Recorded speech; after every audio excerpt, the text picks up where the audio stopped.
Right, so we're out today at Furswood Fisheries and we've been doing a bit of filming of a few different methods. Sort of looking as we're moving into, I think we're going to get a little bit of warmer weather now, so we're talking about a few different methods sort of as you're going to warm up.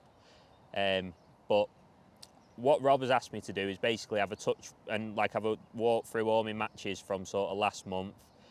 Obviously everything's started now, all the big qualifiers, a lot of the festivals, and one match he wanted me to talk about was the Golden Reel qualifier at Partridge. Now luckily, like last year I managed to qualify at Partridge on the first qualifier of the year for the Golden Reel, and this year I've managed to do the same, so brilliant way to start the year, getting into a big final straight away. Obviously put a lot of time into them big qualifying matches, so trying to get into that final, you know, and the Maver and the Fisher was like my main aim throughout the year in amongst my festivals while I'm fishing. So I'm going to just run through that match and obviously the tactics, go into a bit of detail about the baits and the rigs and stuff like that. So touching on the actual day itself, it was actually a really windy day, and when I looked at the venue I was actually thinking that you needed to be on lake 6 because there was a lot of meat fishing at the time on there. So we just fished a festival, and you might have seen it if you've watched the members live match that I did at Partridge, and I was fishing meat on that festival.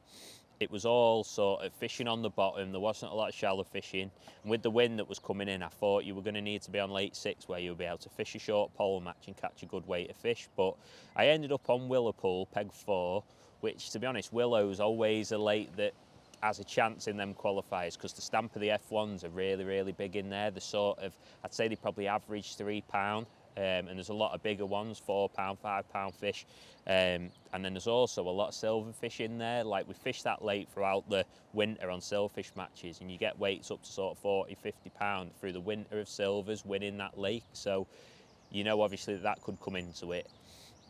Now looking at peg 4, it isn't actually a peg that I like on that lake. It's sort of in a bit of a funny corner, and whenever I've ever been on there in the past it seems like pegs sort of 19, 1, 6, 8, around that middle gap on Willow is normally the best area of that lake. But what I had that day, because the wind was blowing quite strong, it was sort of blowing left to right, and my peg just starts to face on a little bit of a bend going round, and I just had the wind.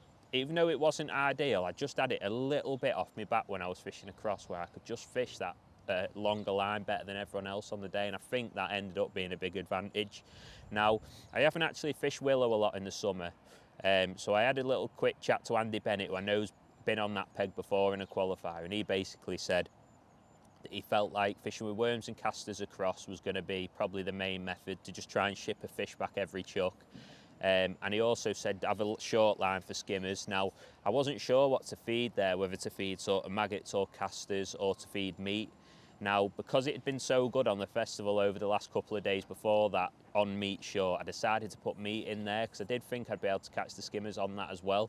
So basically the main plan was just a 2-line approach, short pole with meat, and then worms and casters over to the grass, hoping to catch them up shallow, but potentially on the bottom as well if I needed to, you know, ship back silvers and fish on the bottom if it's a little bit more difficult. But basically, as my match turned out, started short on meat, and it was quite slow early. I think I might have caught 1 or 2 F1s in the first sort of half an hour, and maybe 2 or 3 skimmers. It wasn't amazing, and I was just always loose feeding me casters long, and I sort of went out shallow hoping that I'd go in and there'd be a load of fish there, and it was quite slow, and I was catching a couple of fish. And what it seemed to be that day, because the stamp of the F1s were quite big, you couldn't go in and catch a big run of fish. You'd go across and you get 2 or 3, 4 fish really quick, and then you'd have to rest it. So in the end, what I tended to do that day was sort of nip across, nick a couple of fish shallow. As soon as that died up, don't try and catch another one, just put it down, get back in on your short line, and it worked brilliant where you drop back in on your short line, you might get 2 or 3 skimmers really quick, and then you might catch an F1, and that just give you that little bit of time to go back out shallow and after you've built it back up and get another little run. And as it ended up, I had a brilliant day's fishing. I think I've caught sort of 30 skimmers on my short line, 30 to 35 skimmers, and I think I had sort of 12 F1s, a barbel, and a carp on that short line. So I probably had sort of getting on for £40 of skimmers, and then my 12 F1s, my carp and my barbel probably went £40 themselves. So I probably had £80 of fish on meat short, and then I probably had sort of £95 of fish shallow on casters across. So brilliant day's fishing, ended up with £174 and managed to qualify straight through to the final. So was absolutely buzzing with that. Obviously, gets off to a good start for the year, gets me into a final, and a final that's going to be a little bit different this year. Obviously, the Golden Reel's always in the past been on Larford Match Lake. Now Phil's decided he's done, I think, a little bit of renovation on the Specimen Lake, and it's been fishing amazing. And I think he's decided to have a little bit of a switch up and put it on the Specimen Lake this year, which I'm really looking forward to. That Specimen Lake, some lake down at Larford, you can catch £100 plus weight to silverfish, carp up to £30. Anything could happen. You could need, you know, to fish for silvers, pellet waggler, bomb, short pole, edges. It's one that I think is going to make a really exciting final, so really looking forward to getting down to Larford. It's one of them venues that I just love going and visiting, so always want to try and get in that final to try and give myself a good go at Larford, so really looking forward to that.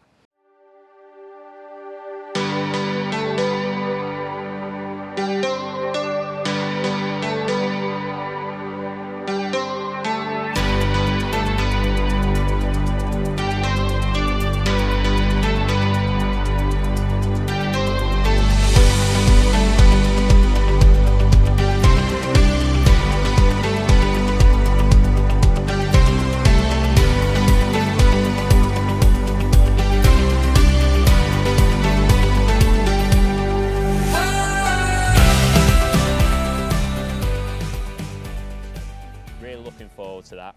Now, just talking on again in the tactics and stuff in more detail, what I used on the day.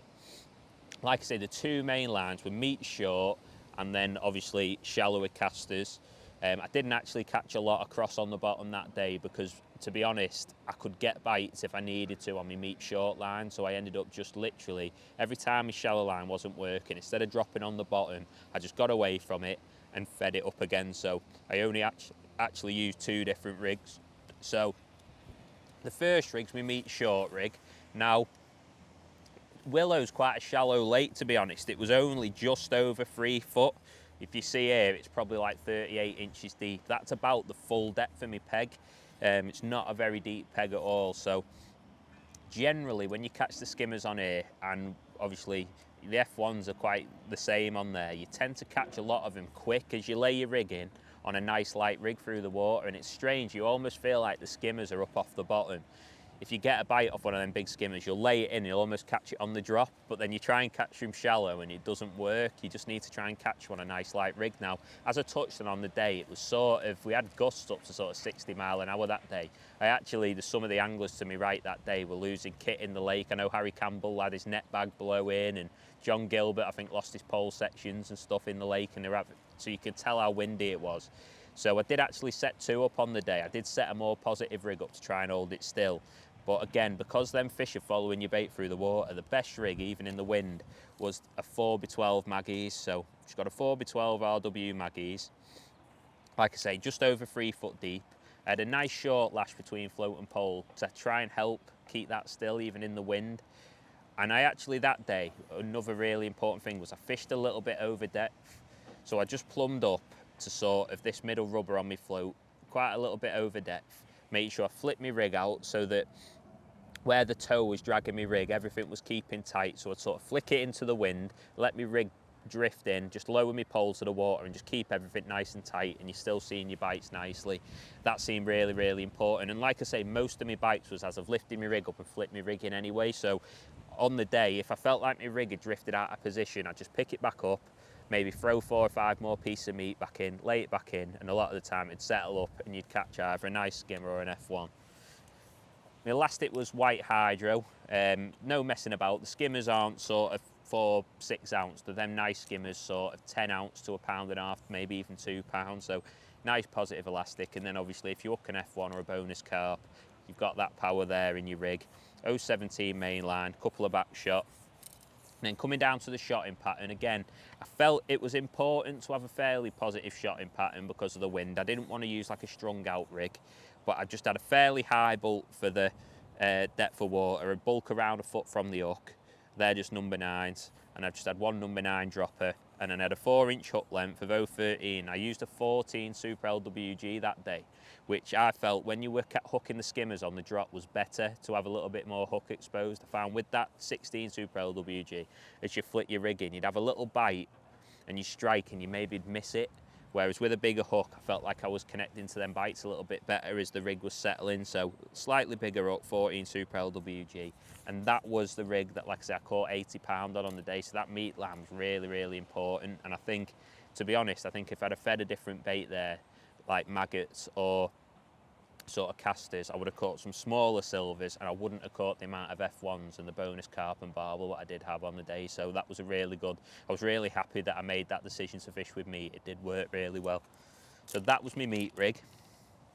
Now the shallow rig, obviously a lot of the time when we're going to partridge, a lot of your shallow fishing is done with overshotted rigs. The F1s on there generally feed a little bit deeper. You're often fishing in the deeper water, and they can be quite difficult to catch on a fixed rig.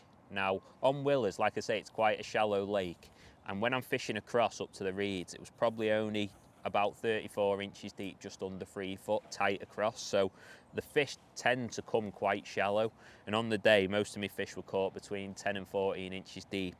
And I tried the overshotted rig, and I think with it still being early in the year, it was a little bit clear to be able to catch on an overshotted rig when the fish are coming so shallow. So it was really important on the day, and especially with the wind as well, to fish with like a long lash rig dibber. So it was orange hydro. Again, especially in that wind, you need a soft elastic so that when you're hooking the fish shallow, you can ship them back from across without pulling the hook out, or if you get a gust of wind, you're not pulling out of the fish, especially not when they were sort of 3 to 5 pound a piece, the fish that you were catching. You didn't want to lose any fish. So orange hydro, nice and soft, 0.17 main line, a little back shot, again, just to keep that line tight in the wind. You don't want that sort of wind picking up the line and blowing it out of position. And then on the day, this is one thing that I do feel like I could have done different. I normally use this number 2 dibber when I'm fishing caster shallow, but on the day with that wind, I feel like I could have done with the number 3 with a little bit more weighting.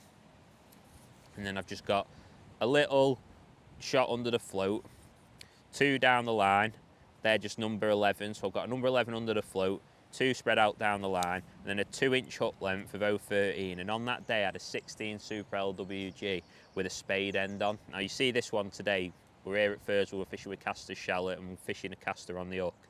But when you go to willow, you always seem like worm is good on the hook, and that's a good sort of tip I got from Andy Bennett on the day. He said to me, fish worms on the hook over casters, because you tend to miss out on some of the quality silvers shallow when you fish with casters. He said he feels like with a banded caster, they sort of take your bait and miss your hook. You know, sometimes when you're trying to avoid silverfish shallow, that's the benefit of a band. But on there, you actually want to catch the silverfish. They are quality silvers, and you will catch sort of, even with roach, you might plop 10 pound of roach and hybrids in your net through the day that you don't realise you've even caught. So really important that day. Straight hook, 16 hook with a tiny little piece of worm head, and that was the best rig on the day. Like I say, depth wise, anywhere between 12 and 14 inches, so that's set at 14 inches today. I'd say that was probably my most consistent depth. And you just seemed like when the fish were there, you'd go in, piece of worm on, slap your rig against the grass, fire a few casters, just hold back in the wind, and they'd pull your elastic out, and there'd be them nice big F1s. So, like I say, they were the main 2 rigs. And like I say, on the day, I think I ended up with 55 F1s and sort of 40 pound of silvers for 174 pounds. So brilliant day, nice to be in a final. So obviously, as we're going to go down to Larford later in the year, we might even go down and try and do a few videos in the practice, and you're talking about, you know, how I go to practice for these venues and the sort of tactics what I'm going to use. So check that out later in the year. Sort of September time, we'll be going to Larford and having a good little campaign on there.